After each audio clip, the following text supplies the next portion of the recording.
understand the economy, you have to understand human nature. This podcast is powered by Acast. How you doing there? It is time for the podcast. And this podcast will be Trump, the first 75 days. It is only 75 days since Donald Trump has been inaugurated. People talk about the first 100 days. I'll just give you a statistic from the first 75 days. In the first 75 days, Donald Trump has signed 93 executive orders. In the entire Biden administration over 4 years, Joe Biden only signed 161. So Donald Trump in the first 75 days is well over half of the executive orders. And we know many of those executive orders could well be illegal, will be challenged, etc. But it just shows you that this has been a chaotic first 75 days, let's say, give or take 2 months and a bit.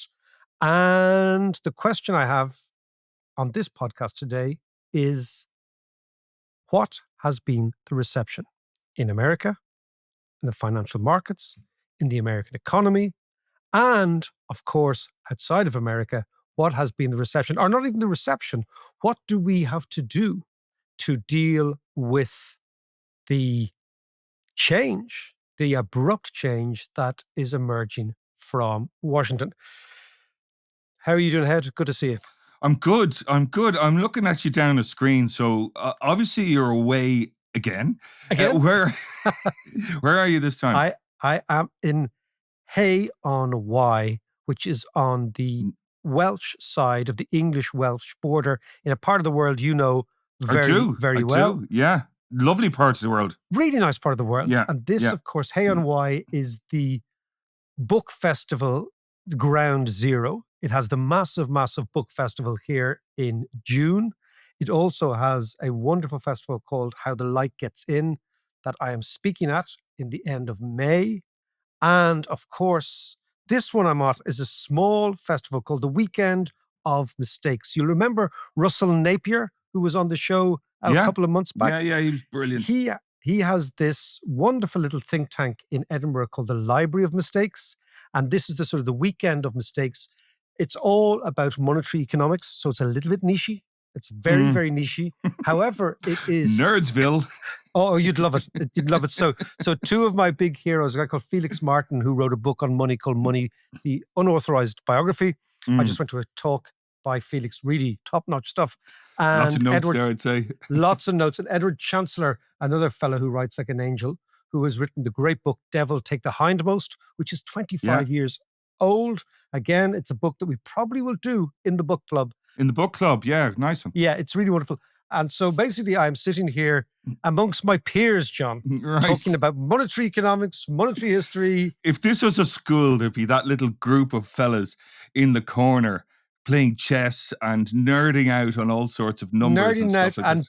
Drinking lilt and eating potatoes and talking about checkmate and various different moves. But anyway, it's great. And again, you need to recharge your batteries. You need to go and listen to other people, see what they're saying about the world. We had a long discussion this morning on, where the dollar goes in all this chaos. I did a presentation on the book last night. We're doing all sorts of various different discussions, basically about monetary economics. Can I ask you where the light gets in? Is that any sort of reference to Leonard Cohen? That is exactly, John. That is exactly. Okay. Because basically it's how the light gets in. And Leonard Cohen said that the light gets in through the cracks. Yeah. So always look in the Fabulous cracks. Song. Yeah, exactly. And always look in the cracks and the slightly off beam things. Don't necessarily look at the full picture. Look at the cracks in the furniture, the cracks in the argument, the cracks in everything. So that's where how the light gets in. And that is a festival which is literature, arts, music here in Hay at the end of May.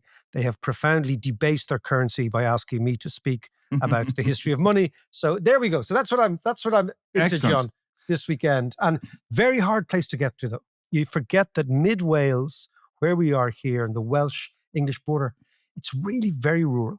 Very, very It's a rural. little bit like trying to get to Donegal in many ways. There you have. You've just lost our entire Donegal audience. In fact, you haven't, No, because they'll always complain about it's hard to get to Donegal. Exactly. I mean, we used to go up to. I did an album up in Shropshire in Ludlow, which is not far from. No, it's not a from million Hay. miles from here. Yeah. Yeah, and I used to drive up on a Monday morning and down on a Friday, and through the most beautiful countryside and the Cotswolds and all that kind of stuff. But yeah, without the car, you were pretty stuck. You need a car here. It was actually noted last night by a Welsh guy I was talking to. He said, look, basically you're in Wales here, but you're on the border. So he said, England is a mile away. He said, if you actually look this morning, which I did, right? He says, if you look to the English side of the border, like given this guy was Welsh, he'll say, English side of the border, rolling hills, large fields, old oaks. It's dairy, it's beef country, it's asparagus country, apparently, right? Wow, okay. And then he was saying to me, look at the Welsh side, no rolling hills, little small hills, and it's all sheep. And he basically said, the land on that side, English side, far better. The land on the Welsh side, far inferior. It's amazing. The story of the world over, isn't it? Yeah. He just said, just look at the topology, look at the mountains. But it's divided by the River Wye. Exactly. So that's where I am today. But John, I want to talk firstly about the death of George Foreman. Yes, who died. I saw that. Yeah. And I want to explain why George Foreman offers us an economics lesson. Okay. By way of the rumble in the jungle. Yeah. So George Foreman, probably most well known for being Muhammad Ali's adversary in the rumble in the jungle. The rumble in the jungle is 1974. It is at the end of October. You might actually remember that my dad hired a colour TV. And then he gave it back to Eddie Tortondale the next day, which is such a tragedy. I think I was in your house to watch the fight. Yeah, and do you remember it was really late at night? It had to be at 9 o'clock at night, US prime time, which meant it started at 2 a.m. in Ireland. And we were tiny little kids, and we were all allowed to stay up to watch the fight. Yeah, full of sugar. Full of sugar. Full of sugar. We were full, exactly. Yeah. Anyway, but I want to tell you about the economic implications of the rumble in the jungle.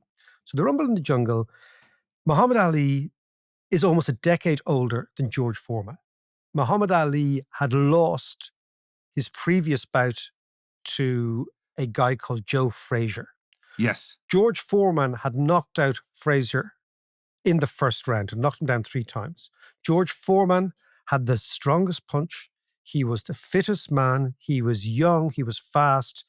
And everybody thought Ali is going to be beaten.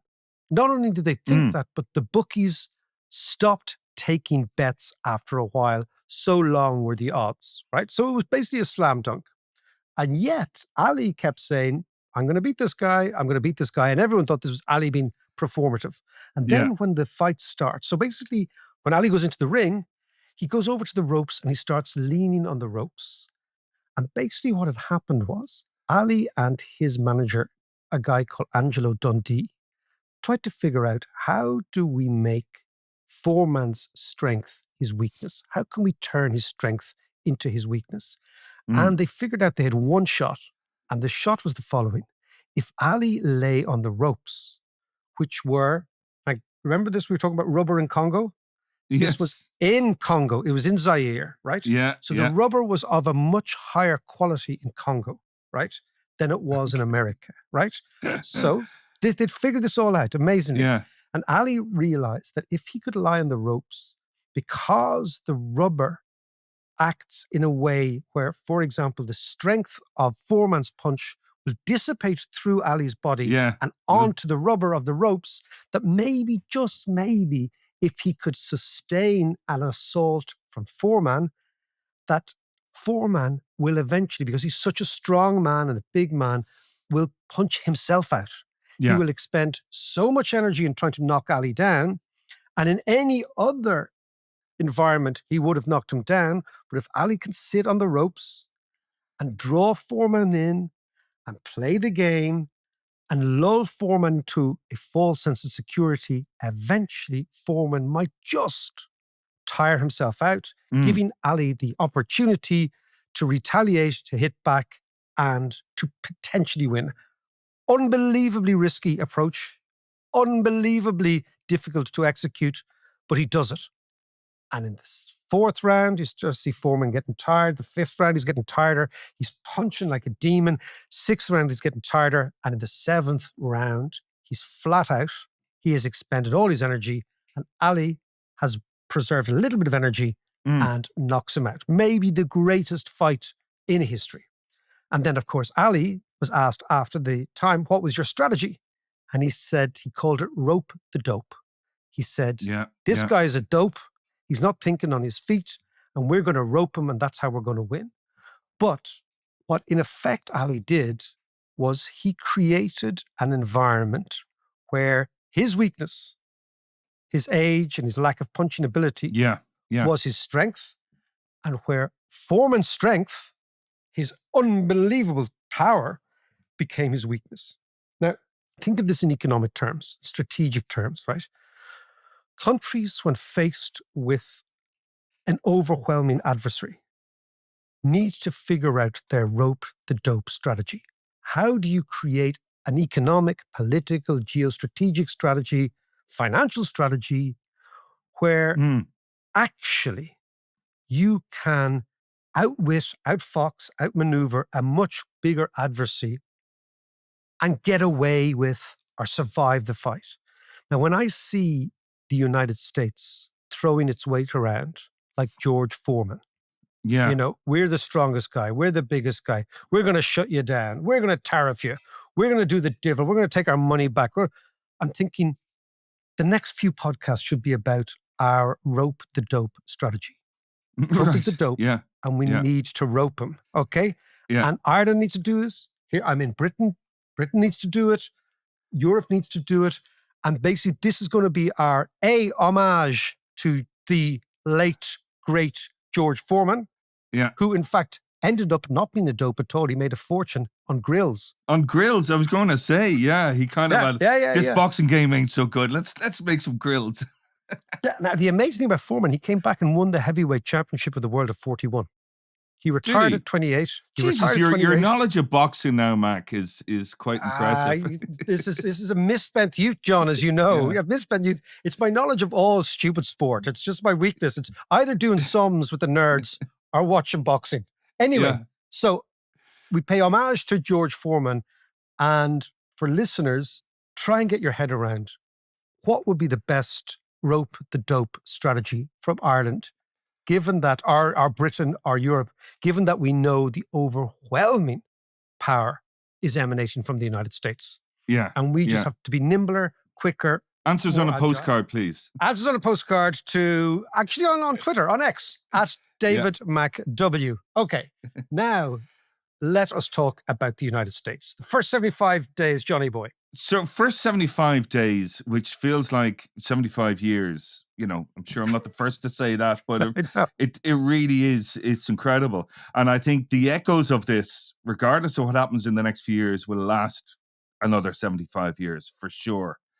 But let's just dig into, I mean, you were saying that he's signed 93 executive orders. You know, it's a new way of governing. You know, he's putting the executive branch way above all the other branches of democracy. But that's his style. So the question is it working or not? Now, it's fascinating you say 75 years, right? Because 75 years brings us back to the tail end of the administration of Franklin Delano Roosevelt, FDR. When FDR introduced his New Deal in 1933, 34, 35, 36, right, in the Great Depression, around 36 in the main, it created such havoc in the business community, such uncertainty. It was met with the same sort of insecurity that Trump is being met with now. But interestingly, the New Deal became the blueprint for 75 or 100 years of American history. So you might not be wrong, but let's just park it. Historians always say, looking through the rearview mirror, FDR was one of the greatest presidents the Americans ever had. But actually, if you go and look at what was happening at the time, the business community in America, the economy in America didn't react to him very well. They thought he was too radical, too new, too disruptive. And in a way, that's what's happening now. How did it react? Did the stock markets crash or what happened? Stock markets crashed. Investment completely collapsed in 1936, 1937 in America. Yeah, yeah. Unemployment continued to rise. Bankruptcies continued to rise. And there are many people who believe that only the advent of the Second World War and the attack on Pearl Harbor in 1941 galvanized the American Yeah, economy into the exactly. growth. And absent that, America would have probably stagnated. That's what a lot of people believe. That's a really scary thought. You know, if Exactly. we follow a similar pattern, you know. Yeah, exactly. I mean, exactly. So, the one thing about Trump that really irritates me, I mean, there's many things, but I know. you know, he talks about, you you know, do get very pissed off, John. but he talks about the peacemaker, the great peacemaker, and he really wants a Nobel Prize for peace, but he's actually creating all the conditions and the environment for a very hot, destructive war. You're absolutely right. You're absolutely right. But remember last week we did the idea of the alliance between America, Russia, and China based on an anti-woke agenda.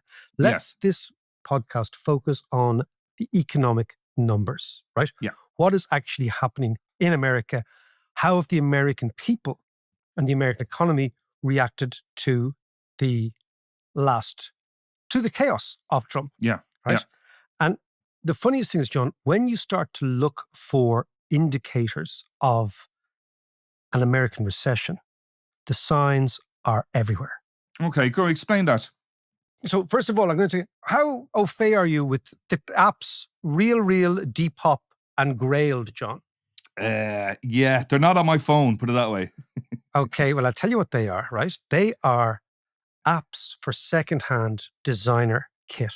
Okay, right, And yeah. what you are seeing in those apps right now is an explosion of activity as people are putting on designer handbags, designer kit, sneakers, all those things that they bought during the pandemic, where interest rates went to zero, people were staying at home, they were looking through catalogs online, they were buying stuff. This is when the Retail entire therapy. concept really of retail therapy, right? Now they're selling all these things now. Why? Because they've got to pay rent.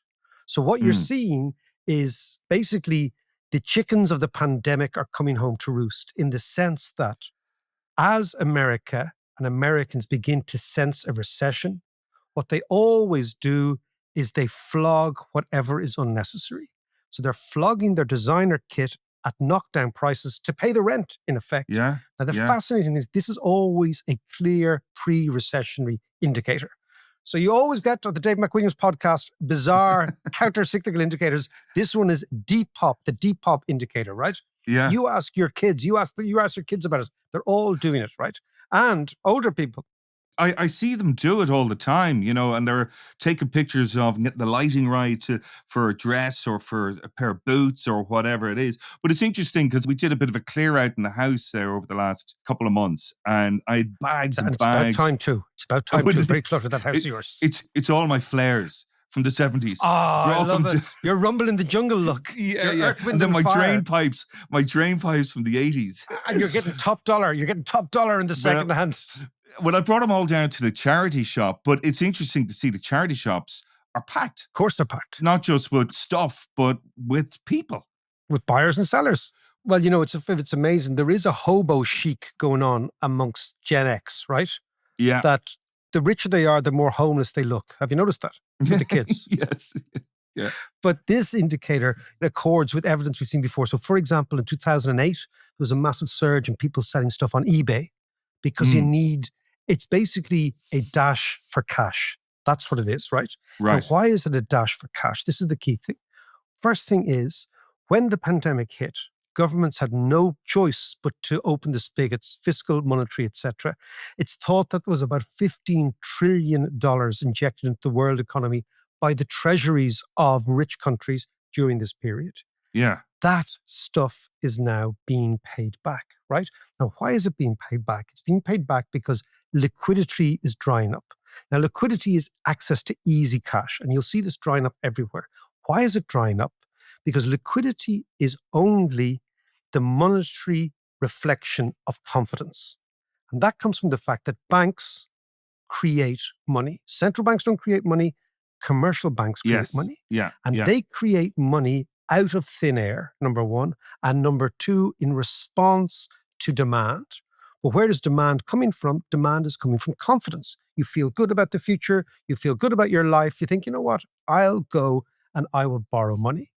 That is the nexus of understanding business cycles. And what you're seeing in the United States is that is changing quickly. That's the first thing. The second thing is this is the first recession. And I'm calling it a recession because I think the United States is slowing down very quickly. It's the first recession that will ever be live streamed on TikTok. Just get that in the back of your head, right? Okay. The recession will be televised. This recession will be live streamed on TikTok. It's basically, the revolution will not be televised. This recession will be televised, live stream on TikTok. By this, I mean, in the past, because recessions are largely confidence ideas, it takes a while before you and I realize, you know what, things aren't that good. It takes a while for us to get the signals because in the past, we didn't have Instagram, we didn't have TikTok, we didn't have social media, and nor do we have a president who behaves like an erratic day trader in the United States. But it therefore meant that the business cycle was slower and the turns in the business cycle were more glacial. They took a while for people to realize, you know what, prices are falling, et cetera, et cetera. This time around, because our time horizons have gone from years to months to weeks to days to hours to minutes to seconds because of social media, I maintain that the reversal in the business cycle will be quicker and more brutal because confidence, which is the psychological equivalent of liquidity, which is actually a monetary economics idea, will turn very quickly. Now, are we seeing that, John, is the question. Yeah. Now that leads us to the survey data in America. Now, I have looked at a litany of surveys coming from the United States, all of which are pointing to a recession, or what you might more accurately call a Trump session, because before he got in, the American economy was doing fine. Okay, not to mention, of course, the sell-off of American stocks and all that sort of stuff. It suggests we're on the cusp of something very, very big. Now, why is that? It's because of the incoherence of the economics of Trump, the kind of on-off tariffs, the Doge, all that sort of stuff, right? This is making already indebted consumers and businesses even more anxious. And of course, businesses need clarity, John. They need visibility. They need perspective. They're not getting it, right? So if you look at the data in the United States, what you see is something strange. Punters across all income brackets are panicking. Consumer confidence is collapsing, and it's collapsing more amongst richer workers than poorer workers. Why is that? It probably reflects the fact that richer Americans have 401ks, which are stock market accounts. This is their pension. Yes. And the stock markets have seen a $4.5 trillion evaporation of wealth since Trump got into power, and they are now back at levels they were in September. Since he was inaugurated, the percentage of voters in America who are worried about their job prospects have shot up from 30% of those surveyed to 80%. And the number of consumers, it's completely changed. The number of consumers in America... that's huge. It's huge. And the number of consumers in America worried about businesses, like not their businesses, but businesses in general, that might close, has spiked up to the highest level since records began in the middle of the 1980-81 recession. What you're seeing is the average American is now not only worried about income, they're also now more worried about inflation than at any time since the beginning of the pandemic, when prices shot up. Yeah. So what you're seeing is, to come back to our idea, the average American is not buying what Trump is selling. What Trump is selling is, bear with me, prosperity, there's going to be a bit of pain, but it's all going to be fine. Well, that's his new line. There's going to be that's a bit his new of pain. line. Yeah. And as you know, John, as a general rule in life, when you go from promising to explaining, you're in trouble. Yeah, right? yeah. You know, you go from promising your missus things that you're offline. The minute you start explaining yourself, then you know you're in trouble. You're on the back foot. But it's interesting. But it's interesting though that, you know, what people bought in America was change. And when you look at this around the world, we've spoken about it many times in the podcast, there has been this massive growing wealth gap and inequality. So people are looking at this going, this is unfair and they need change. Now, they're not entirely sure what that change is, but Trump offered some sort of change. But also, I think you saw that in Brexit. They just want to change. They're just not happy with the way things are going. Same in Argentina and Milei coming in. It's change. Now, it's not the kind of change that is working out as such as we see in the UK and Argentina. And it's the same now in America.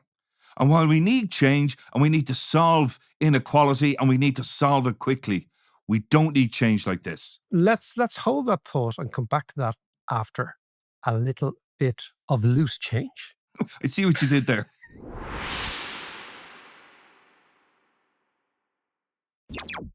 Okay, Mark, we were talking there about change, and certainly we have been witnessing a lot of change in the last while. And the one thing, I said before about the things that irritate me about Trump, the one thing that always irritated me and everyone else about Trump is the fact that he's a barefaced liar when it comes to facts and stats and stuff. But when he says he's going to do something, and this is the contradictory thing about Trump, he generally does it. He does it. He does it. Yeah, what he's doing, he has promised tariffs, and it's all laid out there in Project 2025. And now he's setting out the tariffs, putting them on, taking them off, putting them on. But he's doing it. He's following through. Well, the fascinating thing about tariffs, we talk about tariffs, then we talk about exchange rates, and then we will conclude, right? Mm-hmm. Because the first thing about tariffs, right? What tariffs do is they are a tax on consumption and production. Tax on imports. The people who pay the tax are the importers, and typically the people who pay the importers are the consumers. So those tariffs are passed on. Yeah. So when, for example, Donald Trump says we're going to put 25% tariffs on Canadian aluminium and steel. Aluminum, yeah. That goes directly into the bottom line of manufacturing in America, right? Because they can't get the stuff anywhere else. They get it from the Canadians, right? So it automatically, number one, increases costs in America. Number two, tariffs, the way I look at tariffs are a way of taking money from someone and giving it to somebody else. By this, I mean, American consumers are very happy to have Chinese cars, for example. Yeah. They're better, they're cheaper, all that sort of stuff. And if you put a tariff on that, what you're basically saying is we're going to take money from you, the American consumer, who is happy buying the cheap Chinese cars, right? And we're going to give it to some crony American entrepreneur who is not as good, not as productive, not as innovative, but is American. And by virtue of the fact they're American, we're going to give them money. So what you can see is it is an amazing way of transferring income from the consumer to some crony mate of yours who runs a American version. Yeah. That's the first thing. The second thing then is what does it do to the exchange rate? So over time, that will prevent imports coming into America. Yeah. Ironically, what that does is because if America is buying imports, it's buying those imports with foreign currency. So it has to buy the foreign currency first to pay for the imports. This has the effect of driving up the exchange rate of the foreigners and down the dollar. Yeah. Once you reverse this, the dollar starts rising and appreciating on its own accord, which is exactly what the Americans don't want. They want the dollar weaker. Yes. Now comes in the Mar-a-Lago Accords. And by the way, Mac, that was exactly what Ronald Reagan was saying in that clip. Remember we played last week about tariffs and how they don't work. It was good to hear, Ronnie, after all these years. It was great. So tell us about this Mar-a-Lago Accord. So this is a hope on the part of the Trump administration to replicate the Louvre Accord from 1985, which I think I did mention to you that I actually watched these in 1985, and you said, you're pathetic, you nerd, right? Are you sure it was that time I called you pathetic? No, you call me pathetic all the bloody time. But that was a particular. So basically, what the Americans want to do is they want to reduce the value of the dollar, despite the fact that tariffs will increase the value of the dollar. Yeah.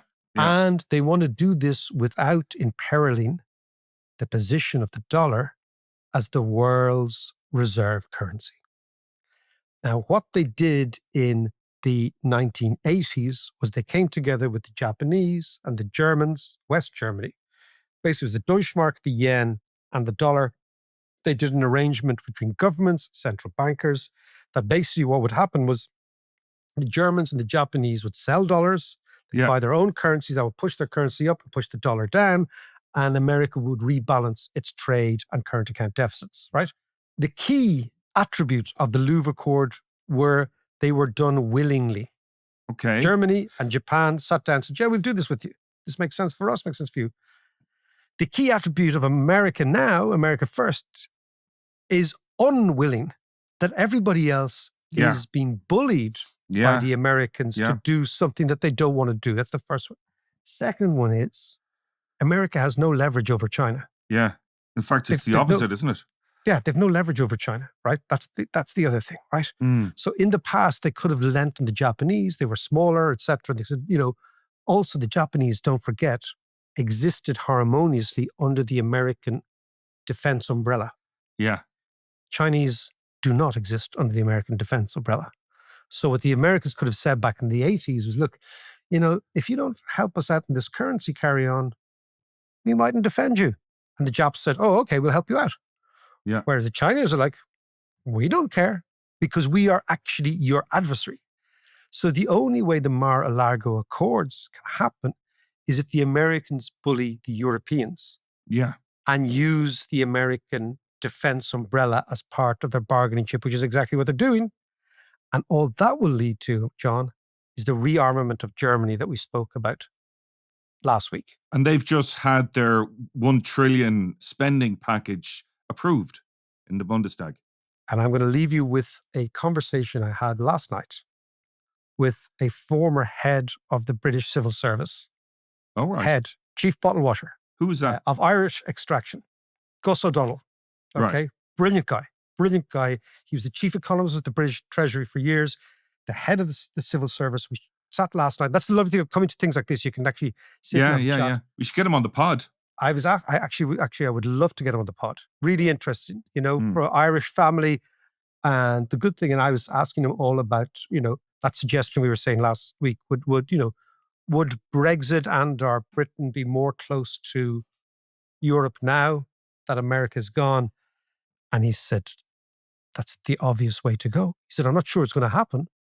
But he said, logically, what we need is to reassess our relationships with Europe, with the United States, and get closer to Europe. So I think there's a dynamism coming. It's a dynamic. It all depends on Keir Starmer and what he feels like. But there's a dynamic that is pushing the UK towards something that looks less like Brexit and more like a customs union with the EU, which is very good news, I think, for Ireland. Yeah. Because it massively reduces that pressure. And for the UK. And for the UK. But that is, and I come back to George Foreman, that is the strategy. How do you turn your weaknesses into a strength and their strengths into a weakness? And that will be... You whip out a grill. Whip out and a few steaks. But that will be the rope the dope, John, is going to be our watchword for the next few months. And I will talk to you because I'm going to be home tomorrow. Excellent. Talk to you then.